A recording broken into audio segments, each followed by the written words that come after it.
एक समय की बात है। एक छोटी सी गांव में रामू अपने बेटे और उसकी पत्नी राधा के साथ रहता था। वहाँ बहुत ही मेहनती और ईमानदार व्यक्ति था।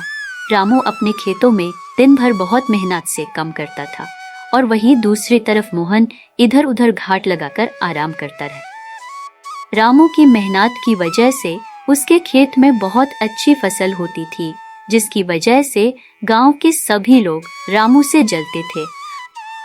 मोहन उसका पड़ोसी था। मोहन और उसकी पत्नी दोनों बहुत ही लालची इंसान था।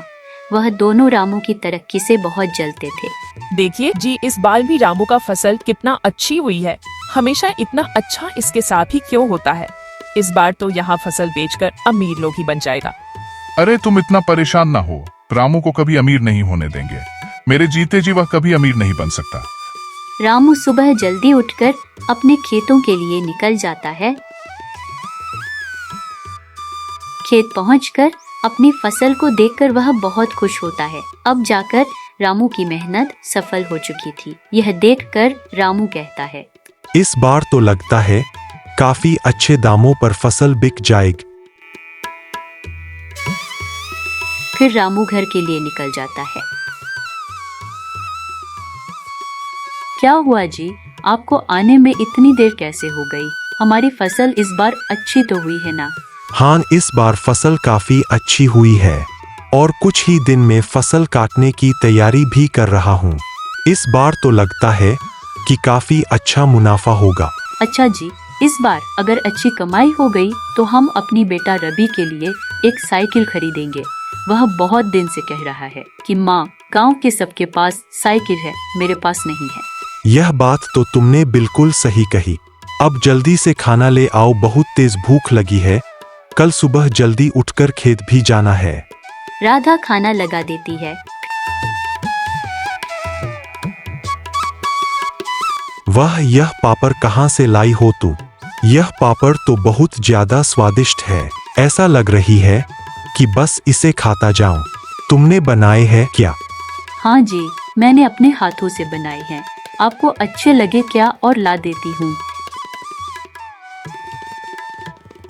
फिर खाना खाकर दोनों आराम से सो जाता है। जैसे ही सुबह होती है तो राधा की नींद खुल जाती है और राधा देखती है कि मौसम बहुत ज्यादा खराब हो गया है। ये भगवान, यह क्या हुआ? अब तो हमारी सारी फसल बर्बाद हो जाएगी। सुनिए जी, जल्दी उठिए, हमें अपनी फसलों के लिए कुछ करना पड़ेगी। दोनों उठकर जैसे ही खेत के लिए निकलते हैं, तब तक खूब जोरदार बारिश होने लगती है। बारिश के साथ हवा भी चलने लगती है। यह सब देखकर रामू बहुत टेंशन में आ जाता है। सुनिए जी, आप इतना टेंशन मत लीजिए। जो होना था वह तो हो गया, अब क्या कर सकते हैं। जो भी होता है अच्छे के लिए ही होता है। इधर मोहन बहुत खुश था मौसम को देखकर और मोहन अपनी पत्नी से कहता है, देखो, मैंने बोला था ना, वहाँ कभी अमीर नहीं हो पाएगा, और ऐसा ही हुआ। अच्छा जी, लेकिन हम लोगों की फसल भी तो बर्बाद हो जाएंगी ना, तो फिर आप इतने खुश क्यों हो रहे हो? आपको तो दुखी होना चाहिए। हमने तो अपने खेतों में ना ही ज्यादा पैसा लगाया था और ना ही ज्यादा मेहनत की थी, इसलिए मुझे ज्यादा खुशी हो रही है कि रामू की सारी फसल बर्बाद हो गई। मेरा तो कुछ ज्यादा फायदा भी नहीं होता। इधर रामू को उसकी पत्नी सब्र दिलाती है और लगातार 4-5 दिन तक बारिश होती है। और जब कुछ दिनों बाद मौसम खुलता है तो रामू अपने खेतों में जाकर देखता है तो उसकी सारी फसल खराब हो गई थी। रामू सारी बात घर आकर अपनी पत्नी को बताता है और टेंशन की वजह से बिस्तर पर लेट जाता है। सुनिए जी, आप इतना टेंशन मत लीजिए। जो होना था वह तो हो गया, अब इसमें हम क्या कर सकते हैं। जो भी होता है अच्छे के लिए ही होता है। आप टेंशन मत लीजिए। मेरे पास एक उपाय है जिसकी वजह से हम अपना घर चला सकते हैं और हमें खेती पर भी निर्भर नहीं रहना पड़ेगा। कौन सा विचार है तुम्हारे पास? कुछ समझा नहीं। क्या कहना चाह रही हो? मुझे तो खेती के अलावा कुछ कम भी नहीं आता है। सुनिए जी, क्यों ना हम पापड़ बेचने का काम शुरू करें। मैं पापड़ बनाऊंगी और तुम उसे गली गली जाकर बेच आना। क्या पता ऊपर वाले की वजह से हमारा काम अच्छा खासा चलने लगे। तुम सही कह रही हो, लेकिन क्या पता हमारे पापड़ कोई खरीदेगा भी या नहीं। कहीं ऐसा न हो कि हमारे पास जो पैसे बचे हैं वह भी खत्म ना हो जाए। अरे पहले ही आप ऐसा मत सोचिए। मुझे पूरा विश्वास है कि हमारे पापड़ गांव के लोगों को बहुत पसंद आएंगे। आप एक काम कीजिए, मैं आपको कुछ पापड़ बनाकर देती हूँ, आप उसे गांव में बेचकर देखिए।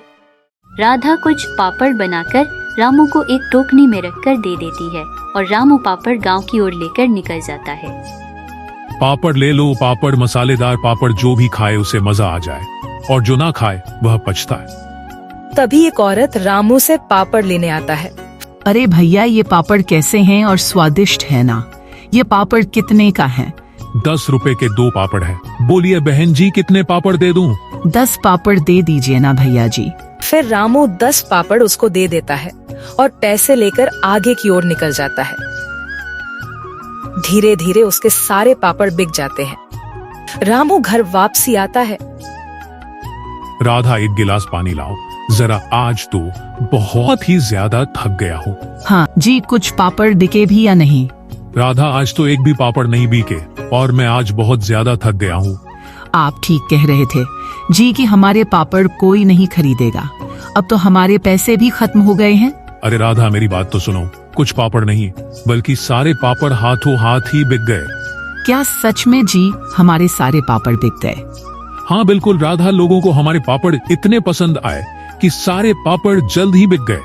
ये लो पैसे, इनमें से कुछ पैसे बेटा की साइकिल के लिए रख दो और कुछ पैसे से हम अनाज खरीदेंगे। राधा सुनो राधा, हमारे पापड़ के तो बहुत चर्चे हो रहे हैं, गांव में जाते ही सारे पापड़ बिक जाते हैं। पैसे लेकर अलमारी में रख देती है। अगले दिन सुबह राधा और ज्यादा पापड़ रामू की टोकनी में रख देती है और रामू पापड़ बेचने चला जाता है। गांव का एक आदमी कहता है, ओ पापड़ वाले भैया, हमने सुना है तुम्हारे पापड़ बहुत स्वादिष्ट है। चलो 10 पापड़ मुझे भी दे दो, हम भी तो देखे कि तुम्हारे पापड़ में ऐसी क्या बात है। रामू उस आदमी को 10 पापड़ दे देता है और आगे की ओर निकल जाता है और धीरे धीरे उसके सारे पापड़ बिक जाते हैं। जैसे ही शाम होती है, रामू अपने घर आ जाता है। सुनो राधा, हमारे पापड़ के तो बहुत चर्चे हो रहे हैं, गांव में जाते ही सारे पापड़ बिक जाते हैं।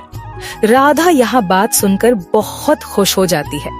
रामू और राधा बात कर ही रहे होते हैं, तभी एक गांव का मुखिया आता है। अरे ओ रामू भाई, कहाँ हो, जरा बाहर तो आओ। जी मुखिया जी, बोलिए क्या कम है? सुनो रामू, 4 दिन बाद मेरा बेटा की शादी है, तो मुझे शादी के लिए 100 पापड़ चाहिए। क्या तुम मुझे 100 पापड़ बनाकर दे सकते हो? जी मुखिया जी, मिल जाएंगे आपको 100 पापड़। यहाँ सारी बातों मोहन और उसकी पत्नी सुन रहे थे। मोहन और उसकी पत्नी रामू को देखकर जलने लगते हैं। इसके साथ हमेशा अच्छा क्यों होता है? मैं ऐसा नहीं होने दूंगा, मैं रामू के साथ कभी अच्छा नहीं होने दूंगा। और राधा पापड़ कहाँ रखती है उसके बारे में सोचते हैं। राधा जैसे ही पापड़ बनाकर अपने किचन में रखकर सोने जाती है, इधर मोहन और उसकी पत्नी सारे पापड़ चुरा लेते हैं। जैसे ही सुबह होती है, राधा पापड़ देखने जाती है तो उसे एक भी पापड़ नहीं दिखता है। यहाँ सब देखकर वह सारी बातों अपने पति को बताती है। मैं आज मुखिया जी के घर जा रहा हूँ और उनसे बोल दूंगा कि मुझे बस 2 दिन और टाइम दे दे। रामू मुखिया के घर की ओर निकल जाता है। मुखिया जी, मेरे घर में से किसी ने सारे पापड़ चुरा लिए हैं। मुखिया जी, आप मुझे बस 2 दिन का मौका दे दीजिए, मैं आपको सारे पापड़ बनाकर दे दूंगा। ठीक है रामू, मैं तुम पर विश्वास करके 2 दिन का और वक्त देता हूँ, लेकिन मुझे तुम टाइम पर पापड़ जरूर बनाकर देना। फिर जब रामू जैसे ही मुखिया के घर से आता है तो रामू देखता है कि मोहन का लड़का पापड़ खा रहा होता है और उसके हाथ में भी 2 पापड़ है। यहाँ देखकर रामू कहता है, मोहन के बच्चे तो पापड़ नहीं खाते हैं और ना ही मोहन ने मुझसे पापड़ कभी खरीदे हैं, तो मोहन के बच्चे कौन से पापड़ खा रहे हैं? रामू उन बच्चे के पास जाता है। अरे बेटा, तुम यह पापड़ कहाँ से लाए हो? अरे काका जी, यह पापड़ तो मेरे पापा लेकर आए हैं। मेरे घर के अंदर तो और भी ज्यादा पापड़ है। बच्चे की बातों सुनकर रामू समझ जाता है कि यह कम मोहन का ही है। फिर रामू यह सारी बातों अपनी पत्नी को बताता है। आपको मुखिया जी के घर जाना चाहिए और उन्हें सारी बात बता देना चाहिए। हमारी मुखिया जी ही मदद कर सकते हैं। फिर रामू मुखिया के घर जाता है और सारी बातों मुखिया को बता देता है। फिर मुखिया अपने नौकर के साथ आता है और मोहन के घर में छानबीन करता है। जैसे ही मुखिया का नौकर और मुखिया मोहन के घर में जाते हैं, वह पापड़ मिल जाते हैं। अरे यह तुमने क्यों चुराए हैं पापड़? मुझे माफ कर दीजिए, मेरे अंदर ईर्ष्या आ गई थी, इसलिए मैंने ऐसा किया। मुखिया जी, मैं आज के बाद ऐसी हरकत कभी नहीं करूंगा। मुझे आप आखिरी बार माफ कर दीजिए। नहीं, यहाँ माफ करने लायक काम नहीं है। मारो इसे सब मिलकर। फिर सब उसे मिलकर खूब मारते हैं। और फिर कुछ दिनों बाद रामू अपने पापड़ की बहुत बड़ी दुकान खोल लेता है और अपना जीवन हंसी खुशी जीता है।